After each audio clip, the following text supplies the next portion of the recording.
ರಾಜ್ಯದಲ್ಲಿ ಮತ್ತೆ ಕಣ್ಣೀರು ಪಾಲಿಟಿಕ್ಸ್ ಆರಂಭವಾಗಿದೆ. ದೇವೇಗೌಡರ ಕಣ್ಣಿನಲ್ಲಿ ನೀರು ತರಿಸಿದ್ರೆ ನಾಶ ಆಗ್ತಾರೆ ಅನ್ನೋ ಕುಮಾರಸ್ವಾಮಿ ಶಾಪಕ್ಕೆ ಸಚಿವ ಚಲುವರಾಯಸ್ವಾಮಿ ತಿರುಗೇಟನ್ನು ನೀಡಿದ್ದಾರೆ. ದೇವೇಗೌಡರ ಕಣ್ಣಲ್ಲಿ ನೀರು ಬರೋಕೆ ಅವರ ಕುಟುಂಬದವರೇ ಕಾರಣ, ಇದೆಲ್ಲ ಕುಮಾರಸ್ವಾಮಿಗೂ ಗೊತ್ತಿದೆ, ನಾವು ಹೇಳುವುದು ಬೇಡ ಅಂತ ಟಾಂಗ್ ಕೊಟ್ಟಿದ್ದಾರೆ. ಅಲ್ಲದೆ ದೇವೇಗೌಡರಿಂದ ನೂರಾರು ರಾಜಕಾರಣಿಗಳು ಕಣ್ಣೀರು ಹಾಕಿದ್ದಾರೆ. ಆದರೂ ದೇವೇಗೌಡರಿಗೆ ಯಾರೂ ಎದುರು ಮಾತನಾಡಲಿಲ್ಲ. ಹಿರಿಯರು, ಮಾಜಿ ಪ್ರಧಾನಿ, ರಾಜಕೀಯ ಮುತ್ಸದ್ದಿ ಅನ್ನೋ ಕಾರಣಕ್ಕೆ ಇವತ್ತಿಗೂ ಗೌರವ ಇಟ್ಕೊಂಡಿದ್ದಾರೆ. ಆದರೆ ದೇವೇಗೌಡರಿಗೆ ಅವರ ಮಕ್ಕಳಿಂದ ನೋವು ಬರೋದು ಬೇಡ ಅಂತ ಸಚಿವ ಚಲುವರಾಯಸ್ವಾಮಿ ಟೀಕಿಸಿದ್ದಾರೆ. ದೇವೇಗೌಡರ ಕಣ್ಣಲ್ಲಿ ನೀರು ಹಾಕ್ಸಿದ್ರೆ ನಾವ್ ಯಾರು ತೀರ್ಪು ಕೊಡರಲ್ಲ, ನಾವ್ ಯಾರು ಶ್ರಮ ಹಾಕ್ಬೇಕಾಗಿಲ್ಲ. ಯಾವ ದೇವೇಗೌಡರು ಶಿವನನ್ನ ನಂಬಿ ಬದುಕಿದ್ದಾರೆ ಈ 92ನೇ ವಯಸ್ಸಿನಲ್ಲೂ, ಆ ವ್ಯಕ್ತಿಯ ಕಣ್ಣಲ್ಲಿ ನೀರು ಏನ ಬಿದ್ದಿದೆ, ಆ ವ್ಯಕ್ತಿಯ ನೋವೇನಿದೆ, ಆ ನೋವಿನಲ್ಲಿ ಈ ಸರ್ಕಾರ ಯಾವ ರೀತಿ ಭಸ್ಮ ಆಗುತ್ತೆ ಅಂತಕ್ಕಂಥದ್ದು ಭಗವಂತ ಮಾಡ್ತಾನೆ. ಏನಾದರೂ ಅವ್ರ ಕಣ್ಣಲ್ಲಿ ನೀರು ಬಿದ್ದಿರೋದಕ್ಕೆ ಕಾರಣ ಇದ್ದರೆ ಅವ್ರ ಕುಟುಂಬ. ಕುಮಾರಸ್ವಾಮಿ ಅವ್ರಿಗೂ ಗೊತ್ತು, ದೇವೇಗೌಡರಿಂದ ನೂರಾರು ಜನ ರಾಜಕಾರಣಿಗಳು ಕಣ್ಣಲ್ಲಿ ನೀರು ಹಾಕಿದ್ದಾರೆ. ಆದರೂ ಯಾರೂ ದೇವೇಗೌಡರ ಬಗ್ಗೆ ಹಿಂತಿರುಗಿಕೊಂಡು ಅವ್ರ ಬಗ್ಗೆ ಯಾರೂ ಮಾತಾಡಿಲ್ಲ. ಹಿರಿಯವರು, ಮಾಜಿ ಪ್ರಧಾನಿ, ರಾಜಕೀಯ ಮುತ್ಸದಿ ಅನ್ನೋ ಗೌರವವನ್ನು ಕಣ್ಣಲ್ಲಿ ನೀರು ಹಾಕಿದವರು ಸಹ ತಡ್ಕೊಂಡಿದ್ದಾರೆ. ಅವ್ರ ಬಗ್ಗೆ ಇವತ್ತು ಗೌರವ ಇಟ್ಕೊಂಡಿದ್ದಾರೆ. ಎಐಸಿಸಿ ಅಧ್ಯಕ್ಷ ಮಲ್ಲಿಕಾರ್ಜುನ ಖರ್ಗೆ ವೇದಿಕೆ ಮೇಲೆ ಭಾಷಣ ಮಾಡ್ತಿರುವ ಹೊತ್ತಲ್ಲೇ ಅಸ್ವಸ್ಥಗೊಂಡಂತಹ ಘಟನೆ ಜಮ್ಮು ಕಾಶ್ಮೀರದ ಕಥುವಾದಲ್ಲಿ ನಡೆಯಿತು. ಜಮ್ಮು ಕಾಶ್ಮೀರದ ಚುನಾವಣಾ ಪ್ರಚಾರ ಕಾರ್ಯಕ್ರಮದಲ್ಲಿ ಮಾತನಾಡ್ತಾ ಇದ್ರು. ಈ ವೇಳೆ ದಿಢೀರ್ ಅಂತ ಅವರ ಆರೋಗ್ಯ ಕೈಕೊಡ್ತು.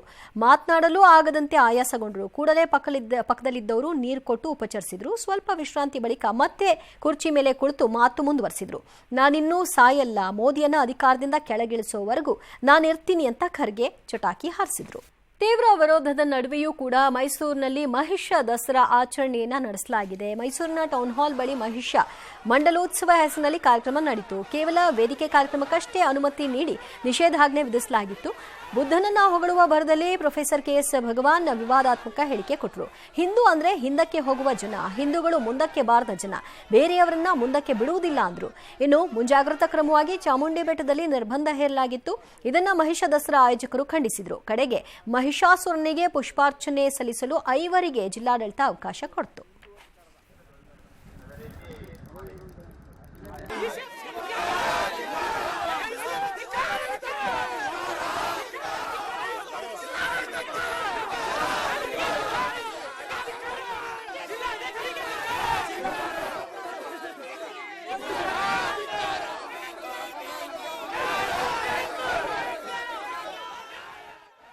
ಪರ್ಷಿಯನ್ ಭಾಷೆಯಲ್ಲಿ ಸಕಾರ ಇಲ್ವಂತೆ.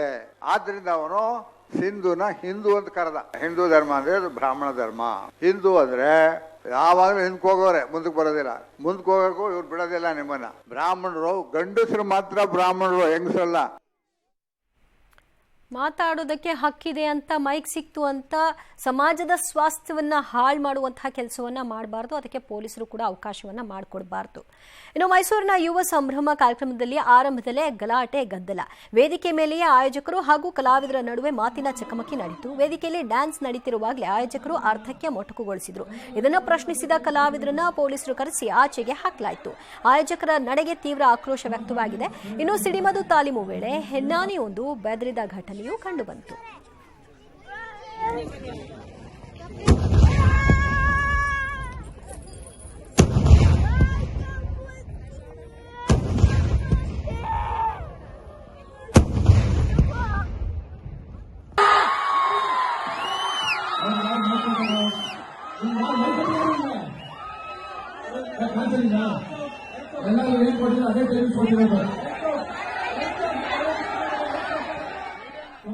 ದಸರಾ ಸಮೀಪಿಸುತ್ತಿರುವ ಹೊತ್ತಲ್ಲೇ ಮೈಸೂರಿನ ಹೊರವಲಯದಲ್ಲಿ ರೇವ್ ಪಾರ್ಟಿ ನಡೆದಿರುವಂತಹ ಒಂದು ಅನುಮಾನ ಇಲ್ಲಿ ಶಂಕೆ ವ್ಯಕ್ತವಾಗ್ತಾ ಇದೆ. ತಡರಾತ್ರಿ ಪೊಲೀಸರು ರೇಡ್ ಮಾಡಿ 50ಕ್ಕೂ ಹೆಚ್ಚು ಯುವಕ ಯುವತಿಯರನ್ನ ವಶಕ್ಕೆ ಪಡೆದಿದ್ದಾರೆ. ಕೆಲವರು ಎಸ್ಕೇಪ್ ಆಗಿದ್ದಾರೆ. ಈ ಅಮಲಿನಲ್ಲಿದ್ದ ಕೆಲವರು ಪೊಲೀಸರ ಮೇಲೆಯೇ ಹಲ್ಲೆಗೆ ಮುಂದಾಗಿದ್ದ ಆರೋಪವೂ ಕೂಡ ಕೇಳಿಬಂದಿದೆ. ಪಾರ್ಟಿ ಸ್ಥಳದಲ್ಲಿ ಡ್ರಗ್ಸ್ ಸಿಕ್ಕಿಲ್ಲ, ಮದ್ಯ, ಸಿಗರೇಟ್ ಮಾತ್ರ ಸಿಕ್ಕಿದೆ. ಪೊಲೀಸರಿಗೆ ಸಿಕ್ಕ ಎಲ್ಲರ ರಕ್ತದ ಮಾದರಿ ಸಂಗ್ರಹಿಸಿದ ಪೊಲೀಸರು ಎಫ್ಎಸ್ಎಲ್ ಪರೀಕ್ಷೆಗೆ ಕಳುಹಿಸಿದ್ದಾರೆ. ತನಿಖೆ ಕೈಗೆತ್ತಿಕೊಂಡಿದ್ದಾರೆ. ರೇವ್ ಪಾರ್ಟಿ ಮಾಡೋದು ಅದೆಲ್ಲ ಪೊಲೀಸ್ನವ್ರ ಜವಾಬ್ದಾರಿ. ಪೊಲೀಸ್ನವರು ರೈಡ್ ಮಾಡಿದಾರಂತೆ, ನಾನು ಈಗ ಹೇಳಿದ್ರು SP ಅವರು ಕಾನೂನು ರೀತಿಯ ಕ್ರಮ ತಗೋತಾರೆ. ಹೌದಪ್ಪ, ಸೂಚನೆ ಕೊಟ್ಟಿದ್ದೀನಿ. ಅದಕ್ಕೆ ರೇವ್ ಪಾರ್ಟಿ ಮಾಡ್ತಾ ಇದ್ರಂತೆ, ರೇವ್ ಪಾರ್ಟಿ. ಸೊ ಅದಕ್ಕೆ ಕಾನೂನು ರೀತಿ ಕ್ರಮ ತಗೋತಾರೆ ಪೊಲೀಸರು. ದಾಳಿ ನಡೆಸಿದ ಸಂದರ್ಭದಲ್ಲಿ ಅಲ್ಲಿ ಸುಮಾರು ಜನ ಯಂಗ್ಸ್ಟರ್ಸ್ಗಳಲ್ಲಿ ಹಾಜರಿರ್ತಾರೆ. ಅಲ್ಲಿ ಸರ್ಚ್ ಮಾಡಿದ ಸಮಯದಲ್ಲಿ ಸ್ಥಳದಲ್ಲೇ ಆಗಲಿ ಅಥವಾ ನಾವು ವಶಕ್ಕೆ ಪಡ್ಕೊಂಡಿದ್ದ ವ್ಯಕ್ತಿಗಳು ಅವರ ಸ್ವಾಧೀನದಲ್ಲಿ ಯಾವುದೇ ರೀತಿ ಮಾದಕ ದ್ರವ್ಯಗಳು ನಮಗೆ ಸಿಕ್ಕಿಲ್ಲ. ಅದಾಗಿಯೂ ಸಹ ನಾವು ಶೋಧ ಕಾರ್ಯ ನಾವು ಮುಂದುವರಿಸ್ತಾ ಇದ್ದೀರಿ. ಇದುವರೆಗೂ 50ಕ್ಕೂ ಹೆಚ್ಚು ವ್ಯಕ್ತಿಗಳನ್ನು ವಶಕ್ಕೆ ಪಡ್ಕೊತಾ ಇರಿ. ಅವರೆಲ್ಲರೂ ನಾವು ಮೆಡಿಕಲ್ ಎಕ್ಸಾಮಿನೇಷನ್ಗೆ ಸಬ್ಜೆಕ್ಟ್ ಮಾಡಿ ವರದಿ ಬಂದ ನಂತರ ನಾವು ಕಾನೂನು ಕ್ರಮ ತಗೊಳ್ತೀವಿ.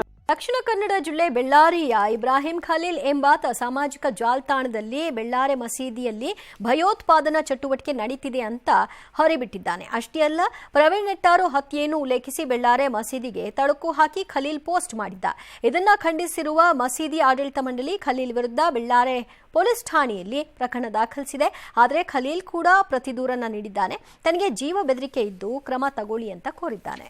ರೇಣುಕಾಸ್ವಾಮಿ ಕೊಲೆ ಪ್ರಕರಣದ 3 ಆರೋಪಿಗಳಿಗೆ ಬೇಲ್ ಸಿಕ್ಕು ವಾರ ಕಳೆದರೂ ಅವರಿಗೆ ತುಮಕೂರು ಜೈಲಿನಿಂದ ಬಿಡುಗಡೆ ಭಾಗ್ಯ ಸಿಕ್ಕಿಲ್ಲ.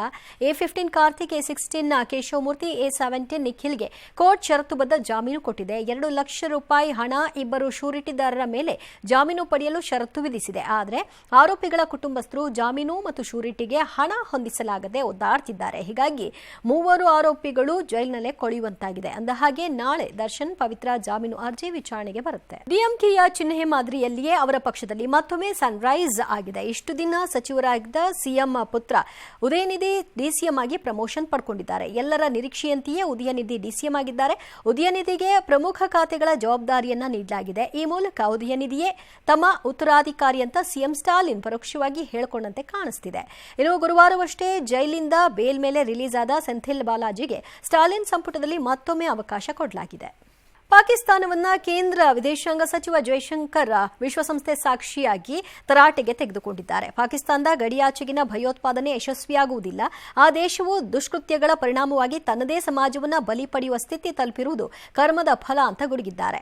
ಪಾಕಿಸ್ತಾನವು ಅತಿಕ್ರಮಿಸಿರುವ ಭಾರತದ ಭೂಪ್ರದೇಶವನ್ನ ತೊರೆದರೆ ಮತ್ತು ಭಯೋತ್ಪಾದನೆ ಜೊತೆಗಿನ ಬಾಂಧವ್ಯ ಕಡಿತಗೊಳಿಸಿದರೆ ಉಭಯ ದೇಶಗಳ ನಡುವಣ ಬಿಕ್ಕಟ್ಟು ಶಮನವಾಗೋದಕ್ಕೆ ಸಾಧ್ಯ ಅಂತ ಹೇಳಿದ್ದಾರೆ. ಬಿಹಾರದಲ್ಲಿ ಭಾರೀ ಮಳೆಯ ಪರಿಣಾಮ ಪ್ರವಾಹ ಸ್ಥಿತಿಯೇ ನಿರ್ಮಾಣವಾಗಿದೆ. ನದಿಗಳೆಲ್ಲ ಉಕ್ಕೇರಿವೆ. ಕೋಸಿ ಜಲಾಶಯದಿಂದ 5.31 ಲಕ್ಷ ನೀರನ್ನು ಬಿಡಲಾಗಿದೆ. 12 ಜಿಲ್ಲೆಗಳ 13 ಲಕ್ಷ ಮಂದಿ ಸಂತ್ರಸ್ತರಾಗಿದ್ದಾರೆ. ಇನ್ನು ನೇಪಾಳದಲ್ಲಿ ಸುರಿತಾ ಇರೋ ಭಾರೀ ಮಳೆ ಪ್ರವಾಹದ ಪರಿಣಾಮ 112ಕ್ಕೂ ಹೆಚ್ಚು ಮಂದಿ ಬಲಿಯಾಗಿದ್ದಾರೆ. 68ಕ್ಕೂ ಹೆಚ್ಚು ಮಂದಿ ಕಣ್ಮರೆಯಾಗಿದ್ದಾರೆ. ಕಠ್ಮಂಡುವಿನಲ್ಲಿ ಭಾಗಮತಿ ನದಿಯು ಅಪಾಯ ಮಟ್ಟ ಮೀರಿ ಹರಿತಾ ಇದೆ. ಲೆಬನಾನ್ನ ಹಿಜ್ಬುಲ್ಲಾ ಸ್ಥಾವರಗಳ ಮೇಲೆ ಇಸ್ರೇಲ್ ಭೀಕರ ದಾಳಿ ನಡೆಸಿರುವ ಹೊತ್ತಲ್ಲಿಯೇ ಮಧ್ಯಪ್ರಾಚ್ಯದಲ್ಲಿ ಯುದ್ಧ ವಿಸ್ತರಣೆ ಸುಳಿವು ಸಿಕ್ಕಿದೆ. ಸಿರಿಯಾ ಮೇಲೆ ಅಮೆರಿಕ ವೈಮಾನಿಕ ದಾಳಿ ನಡೆಸಿದೆ. ಅಲ್ ಖೈದಾದ ಸಹ ಸಂಘಟನೆಯ 2 ಪ್ರಮುಖ ಉಗ್ರರು ಸೇರಿದಂತೆ 37 ಉಗ್ರರು ಬಲಿಯಾಗಿದ್ದಾರೆ. ಇನ್ನು ನಸ್ರುಲ್ಲಾ ಹತ್ಯೆ ಬೆನ್ನಲ್ಲೇ ಹಿಜ್ಬುಲ್ಲಾಗೆ ಇಸ್ರೇಲ್ ಮತ್ತೊಂದು ಶಾಕ್ ಕೊಟ್ಟಿದೆ. ಪ್ರಮುಖ ನಾಯಕ ನಬೀಲ್ ಖೌಕ್ನನ್ನ ಬಲಿ ಪಡೆದಿದೆ. ಇನ್ನು ಖಂಡಿಸಿರುವ ಇರಾನ್ ವಿಶ್ವಸಂಸ್ಥೆಯ ಭದ್ರತಾ ಮಂಡಳಿಯ ತುರ್ತು ಸಭೆಗೆ ಆಗ್ರಹಿಸಿದೆ. ಈ ಮಧ್ಯೆ ಹಿಜ್ಬುಲ್ಲಾ ಮುಖ್ಯಸ್ಥ ನಸ್ರುಲ್ಲಾ ಹತ್ಯೆಗೂ ಜಮ್ಮು ಕಾಶ್ಮೀರದಲ್ಲಿ ಭಾರೀ ಆಕ್ರೋಶ. ಬದ್ಗಾಮ್ನಲ್ಲಿ 100 ಮಂದಿ ಪ್ರತಿಭಟನೆ ನಡೆಸಿದ್ರು. ನಸ್ರುಲ್ಲಾ ಹತ್ಯೆ ಖಂಡಿಸಿ ಪಿಡಿಪಿಯ ಮೆಹಬೂಬಾ ಮುಫ್ತಿ ಚುನಾವಣಾ ಪ್ರಚಾರ ರ್ಯಾಲಿಯನ್ನೇ ರದ್ದು ಮಾಡಿದ್ದಾರೆ. ಇದಕ್ಕೆ ಬಿಜೆಪಿ ತೀವ್ರ ಆಕ್ರೋಶವನ್ನು ಹೊರಹಾಕಿದೆ. ಮುಫ್ತಿ ಅವರದ್ದು ಇಬ್ಬಗೆಯ ನೀತಿ ಅಂತ ಕಿಡಿಕಾರಿದೆ. ನಸ್ರುಲ್ಲಾ ಸತ್ರೆ ಇವರಿಗೇನು ಅಂತ ಪ್ರಶ್ನಿಸಿದ್ದಾರೆ. ಕಳೆದ 4 ತಿಂಗಳಿನಿಂದ ಅಂತಾರಾಷ್ಟ್ರೀಯ ಬಾಹ್ಯಾಕಾಶ ನಿಲ್ದಾಣದಲ್ಲಿಯೇ ಉಳಿದಿರುವ ಭಾರತ ಮೂಲದ ಸುನಿತಾ ವಿಲಿಯಮ್ಸ್ ಬುಜ್ ವಿಲ್ಮರ್ ಕರೆತರುವಂತಹ ಪ್ರಯತ್ನ ನಡೆದಿದೆ. ನಾಸಾ ನಿನ್ನೆ ರಾತ್ರಿ ಸ್ಪೇಸ್ ಎಕ್ಸ್ ಕ್ರೂ 9 ಮಿಷನ್ ಪ್ರಯೋಗಿಸಿದೆ. ಫ್ಲೋರಿಡಾದ ಕೇಪ್ ಕಾರ್ನಿವಾಲ್ನಿಂದ ಪ್ರಯೋಗಿಸಿದ ಈ ರಾಕೆಟ್ ವ್ಯೋಮಗಾಮಿಗಳೊಂದಿಗೆ ಫೆಬ್ರವರಿಯಲ್ಲಿ ವಾಪಸ್ ಆಗಲಿದೆ. ವ್ಯೋಮಗಾಮಿಗಳಾದ ನಿಕ್ ಹೆಗ್, ಅಲೆಕ್ಸಾಂಡರ್ ಗೋರ್ಚ್ನೋವ್ ಅಂತರಿಕ್ಷಕ್ಕೆ ತೆರಳಿದ್ದಾರೆ. ಮಹಾರಾಷ್ಟ್ರದ ನಾಗ್ಪುರದಲ್ಲೊಂದು ಹೃದಯ ವಿದ್ರಾವಕ ಘಟನೆ ನಡೆದಿದೆ. HCL ಟೆಕ್ನಾಲಜೀಸ್ ಕಂಪನಿಯ ಟೆಕ್ಕಿಯೊಬ್ಬರು ವಾಶ್ರೂಮ್ನಲ್ಲಿ ಹೃದಯಾಘಾತದಿಂದ ಕುಸಿದು ಬಿದ್ದಿದ್ದಾರೆ. ನಿನ್ನೆ ಸಂಜೆ 7 ಗಂಟೆ ಸುಮಾರಿಗೆ ಕಚೇರಿಯಲ್ಲಿ ವಾಶ್ರೂಮ್ಗೆ ಪ್ರವೇಶಿಸಿದ ಎಡ್ವಿನ್ ಹಾಗೆಯೇ ಕುಸಿದಿದ್ದಾರೆ. ತಕ್ಷಣವೇ ಅವರನ್ನು ಆಸ್ಪತ್ರೆಗೆ ಕರೆದೊಯ್ದರೂ ಪ್ರಯೋಜನ ಆಗಲಿಲ್ಲ. ಇಂದು ಮರಣೋತ್ತರ ಪರೀಕ್ಷೆ ನಡೆದಿದೆ. ಪೊಲೀಸರು ಇದು ಆಕಸ್ಮಿಕ ಸಾವು ಅಂತ ಪ್ರಕರಣ ದಾಖಲಿಸಿಕೊಂಡು ತನಿಖೆ ನಡೆಸಿದ್ದಾರೆ. ಗ್ರೀನ್ ಹೌಸ್ ನಿರ್ಮಿಸಿ ತೋಟಗಾರಿಕಾ ಬೆಳೆಗಳನ್ನು ಹೆಚ್ಚಿನ ಬೆಲೆಗೆ ಖರೀದಿಸುವುದಾಗಿ 1275 ಕೋಟಿ ರೂಪಾಯಿ ವಂಚಿಸುತ್ತಿದ್ದ ಬೃಹತ್ ವಂಚನೆ ಜಾಲವನ್ನು ಬೆಳಗಾವಿ ಪೊಲೀಸರು ಪತ್ತೆ ಹಚ್ಚಿದ್ದಾರೆ. ಕರ್ನಾಟಕ, ಮಹಾರಾಷ್ಟ್ರ ಹಾಗೂ ಗುಜರಾತ್ನಲ್ಲಿ ಬೃಹತ್ ವಂಚನೆ ಜಾಲ ಹೊಂದಿದ್ದ ಪುಣೆ ಮೂಲದ 3 ಬಂಧಿಸಿದ್ದಾರೆ.